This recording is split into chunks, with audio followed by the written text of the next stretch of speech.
আজকের ভিডিওটা বলতে গেলে অনেকটাই লেটে পোস্ট করছি। তো এটা ছিল সরস্বতী পুজোর দিন, তো সেদিন বাড়িতে আমাদের পুজো ছিল।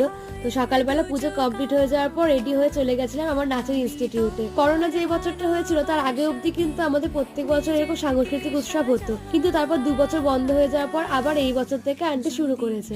তো ছোট্ট মতন ঘরোয়া একটা অনুষ্ঠানের আয়োজন করেছিল, সেখানে সবাই মিলে গেছিলাম। এবারে সরস্বতী পুজোর সময় কিন্তু আমার এক্সাম চলছিল, কিন্তু এই যে সরস্বতী পুজো উপলক্ষে এবারে 2টো ছুটি পেয়েছিলাম, তাই জন্য সেটা আর প্রবলেম হয়নি। তাই আর এক্সামের বাহানা দিয়ে প্রোগ্রামটা মিস করতে চাইনি। তাই জন্য সবাই আমাদের মোটামুটি যারা ছিলাম সবাই সেখানে উপস্থিত ছিলাম। আর এই প্রোগ্রামটা ছোট মতো হলো, লোক কিন্তু ভালোই হয়েছিল। সবার গার্জিয়ান তারপর আত্মীয় স্বজন নিয়ে বেশ ভালোই লোক এসেছিল। আর সেদিন আমরা 2টো গানে নেচেছিলাম, তার মধ্যে এখন যে ভিডিওটা দেখছো সেটা একটা, এটা ছিল জিয়া তুই ছাড়া গানটা, যেটা আমার ভীষণ পছন্দের একটা গান। আর তারপর লাস্টে হয়েছিল সবাই মিলে একটা যে নাচ, মানে যে যেমন পারে ভাষার নাচ বলতে পারে। তারপর প্রোগ্রাম হয়ে যাওয়ার পর টিফিন নিয়ে সবাই বাড়ি চলে এসেছিলাম।